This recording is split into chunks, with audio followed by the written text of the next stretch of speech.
Exactly 10 years ago today, my mom passed away from non-Hodgkin lymphoma 15 months after her original diagnosis. I was a primary caregiver for her for the final 10 months, most of which is documented in my book, Losing Linda May, a Cancer Caregiving Memoir. And then 4 years later, in 2020, my brother Lance passed away unexpectedly due to a blood clot that had formed while recovering from a major motorcycle accident. So I've experienced both kinds of death, prolonged and immediate. And while one isn't inherently better than the other, and relationship dynamics play a huge role in how they're processed, I do think that there are positives and negatives to each, both for the person who passes away and their loved ones.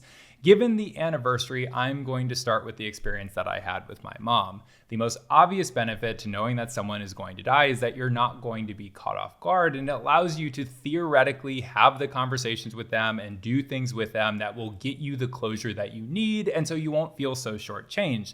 However, my mom was not the type of person to really contend with her circumstances, especially her mortality, which I've talked a lot about in the videos that I've uploaded. So just because you can be very communicative in the face of death doesn't mean that it's guaranteed to happen.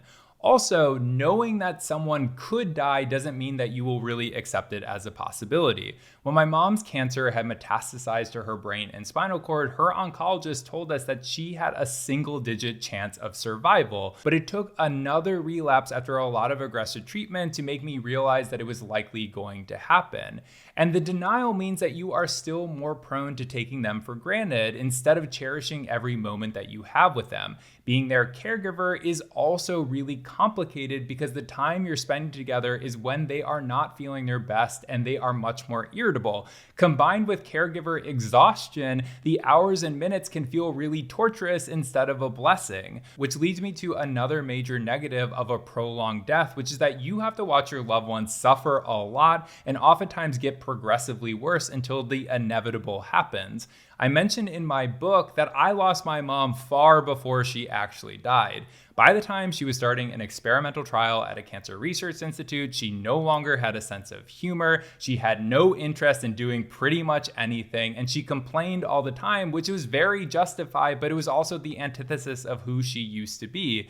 And of course, her appearance had changed. She had really little energy, and she really struggled to walk. So it was just so far from my mom that I knew for so long. So yes, I did get 15 more months with my mom than if she would have died on October 3rd, 2014, instead of receiving her cancer diagnosis that day. But that span of time was more torturous than it was advantageous. And losing my mom was still losing my mom. She was so ingrained in my day-to-day that her absence has been a void that I just can't fill. 10 years later, I still think about her constantly. Now, on the other side of the spectrum, my brother and his passing. First and foremost, it was completely unexpected, but I did have more of an opportunity to connect with him for about a month prior due to the accident that occurred.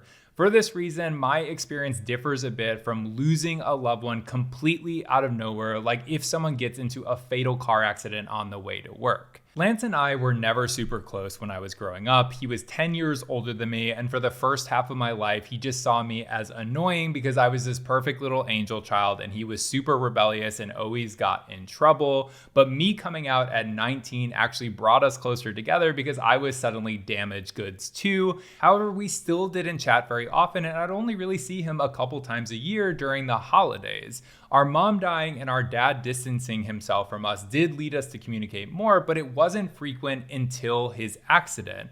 For the month or so between when he was released from the hospital and when the blood clot stopped his heart, we chatted over text or talked on the phone most days. And while our conversations were never closure-oriented like they would be if you knew someone was going to die, we did connect in a way that we had never been able to previously. And I said I loved him probably more in that span of time than I had cumulatively in our entire life. Because of this, I didn't feel like there was anything left unsaid when I processed his sudden death. Of course, I was upset and I was sad that we couldn't keep building the relationship that was forming, but I was grateful we had even gotten to that place.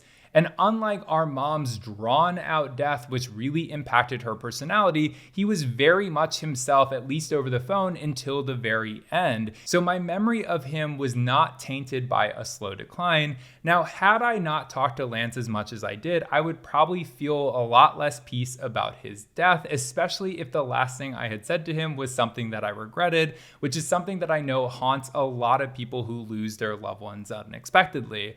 And because our relationship was just starting to flourish, him being taken from my life didn't feel the same way as if I would have lost a significant other or when I lost my mom. He did suffer needlessly only to die though, and his wife Amy and his daughter Jenna did have to see him in a state that they will never be able to forget because he broke so many bones during the accident that he was bedridden and they had to help him with all of the basic tasks. Their experience with his death was far different than mine, which demonstrates how the same death can be perceived in many different ways. Ultimately, losing a loved one is a complicated experience regardless of if it is expected or not. And because we never know when it will be our last day with someone, you should always have the conversation that you want to have and make sure they are aware of what they mean to you. That won't prevent the pain you will feel when they are gone, but it will reduce the regret. Tomorrow, January 24th, I'll be releasing another video where I talk about the different styles of grieving. So hit subscribe, leave any questions in the comments. The link to my book, Losing Linda May, is in the description, and I will see you all tomorrow.